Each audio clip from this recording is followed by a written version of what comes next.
আমার প্রিয় ষষ্ঠ শ্রেণীর সকল ছাত্রছাত্রীরা, ঘাড়ের ওপর তোমাদের সেকেন্ড ইউনিট টেস্ট ইতিহাস পরীক্ষার ঠিক আগের মুহূর্তে তোমাদের জন্য নিয়ে চলে এলাম একটি চূড়ান্ত গুরুত্বপূর্ণ নমুনা প্রশ্নপত্র ও সাথে তার উত্তর। এই নমুনা প্রশ্নপত্রে থাকা প্রতিটা প্রশ্ন পরীক্ষার জন্য ভীষণ গুরুত্বপূর্ণ, পরীক্ষাতে আসার মতো প্রশ্ন। কাজেই তোমরা যারা ইতিহাস পরীক্ষাতে দুর্দান্ত রেজাল্ট করতে চাইছো, অবশ্যই এই প্রশ্নপত্রে থাকা ছোট বড় প্রতিটা প্রশ্ন খুব ভালো করে পড়ে রাখো। এখান থেকে বেশ কিছু প্রশ্ন তোমাদের পরীক্ষাতে হুবহু কমন আসতে চলেছে। সো সম্পূর্ণ প্রশ্নপত্রটিকে একদম প্রথম থেকে উত্তর সহ দেখে নেওয়া যাক। শুরুতেই রয়েছে একের দাগ, বলা হচ্ছে সঠিক উত্তরটি বেছে নিয়ে লেখো।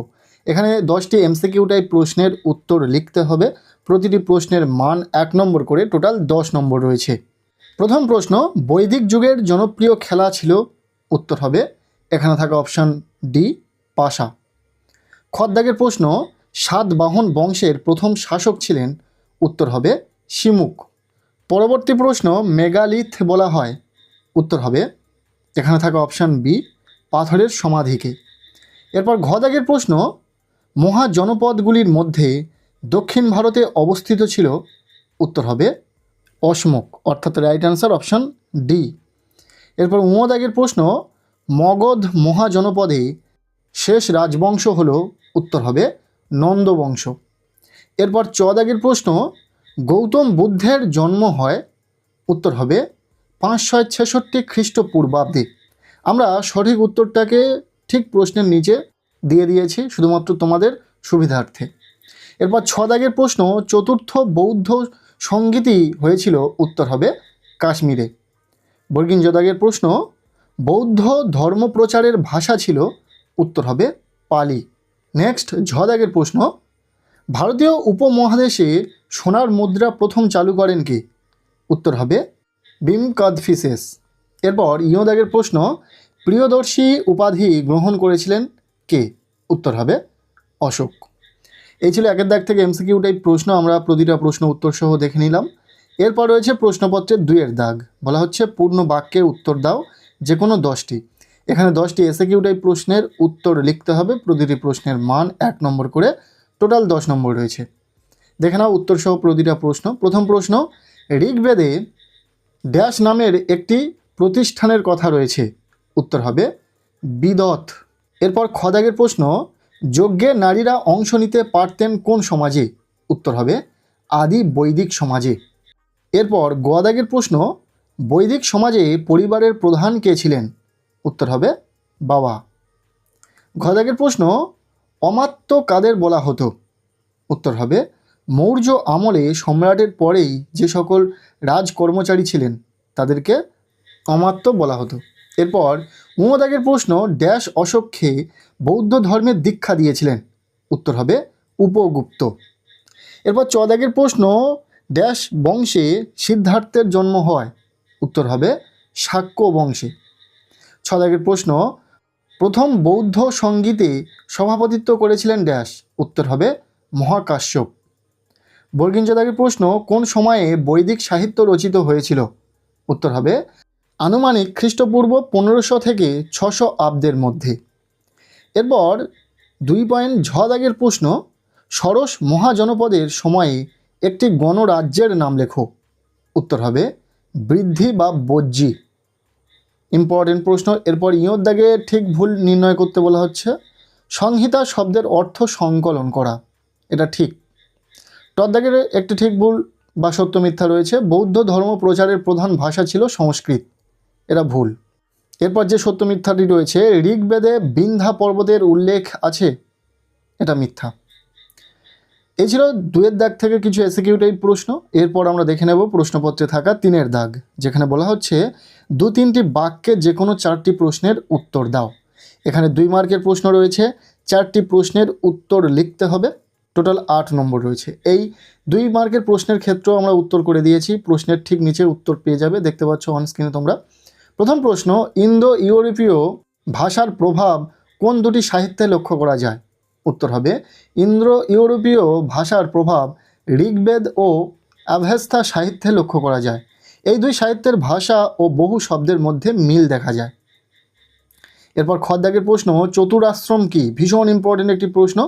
বৈদিক যুগে মানুষের জীবনকে 4টি পর্যায়ে ভাগ করা হতো: ব্রহ্মচর্য, গৃহস্থ, বানপ্রস্থ ও সন্ন্যাস। এই 4টি জীবন পর্যায়কে একত্রে চতুরাশ্রম বলা হয়।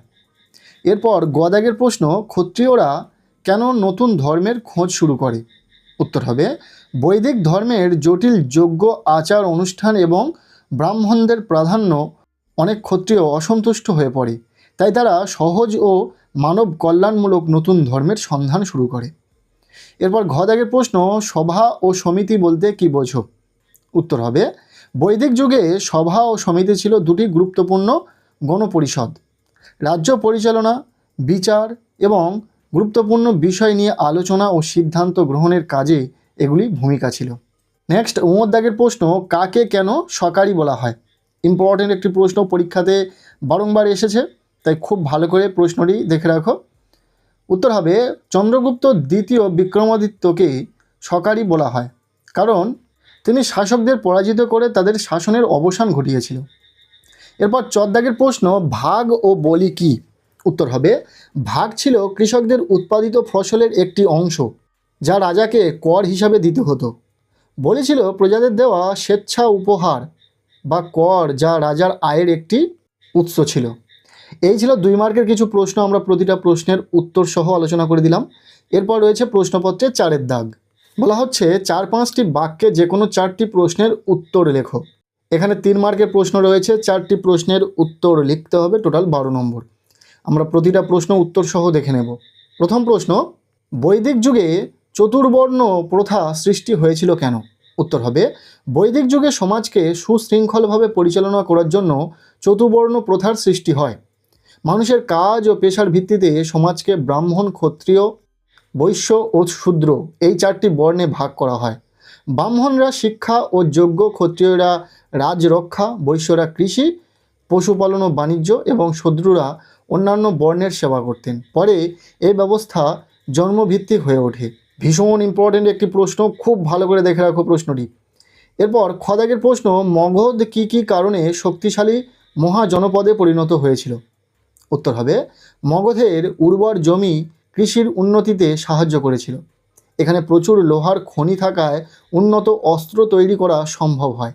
গঙ্গা ও অন্যান্য নদীপথের সুবিধা থাকায় বাণিজ্য ও যোগাযোগের উন্নতি ঘটে।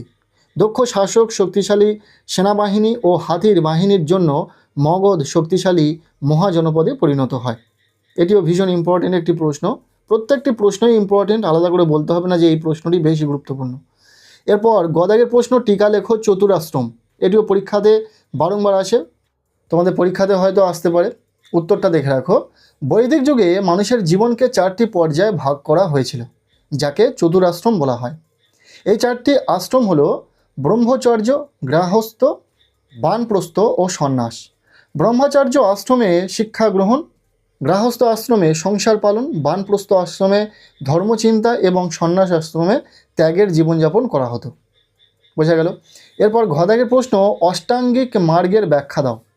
উত্তর হবে, অষ্টাঙ্গিক মার্গ হলো গৌতম বুদ্ধ প্রদত্ত দুঃখ থেকে মুক্তির পথ। এতে 8টি নীতি রয়েছে: সাম্যক দৃষ্টি, সাম্যক সংকল্প, সাম্যক বাক, সাম্যক কর্ম, সাম্যক জীবিকা, সাম্যক ব্যায়াম, সাম্যক স্মৃতি ও সাম্যক সমাধি। এই নীতিগুলি অনুসরণ করলে মানুষ দুঃখ থেকে মুক্তি পেয়ে নির্বাণ লাভ করতে পারে। এরপর উমরদাগের প্রশ্ন, মৌর্য সাম্রাজ্যকে টিকিয়ে রাখার জন্য সম্রাটরা কী কী পদক্ষেপ নিয়েছিলেন? ভীষণ ইম্পর্টেন্ট প্রশ্ন। উত্তর হবে, মৌর্য সম্রাটরা সাম্রাজ্যকে বিভিন্ন প্রদেশে ভাগ করে শাসনের ব্যবস্থা করেছিলেন। দক্ষ কর্মচারী ও গুপ্তচর নিয়োগ করে প্রশাসনকে শক্তিশালী করেন। বিশাল সেনাবাহিনী গঠন করে সাম্রাজ্যের নিরাপত্তা নিশ্চিত করেন। সড়ক নির্মাণ, কর ব্যবস্থা ও আইন শৃঙ্খলা বজায় রেখে সাম্রাজ্যকে সুদৃঢ় রাখেন। এই প্রশ্নটিও পরীক্ষাতে আসার সম্ভাবনা রয়েছে, খুব ভালো করে দেখে রাখো উত্তরটি। এরপর চদাগের প্রশ্ন, চন্দ্রগুপ্ত মৌর্য কিভাবে মৌর্য সাম্রাজ্য প্রতিষ্ঠা করেছিলেন? ভীষণ ইম্পর্টেন্ট প্রশ্ন। উত্তর হবে, চাণক্যের পরামর্শে চন্দ্রগুপ্ত মৌর্য একটি শক্তিশালী সেনাবাহিনী গড়ে তোলেন।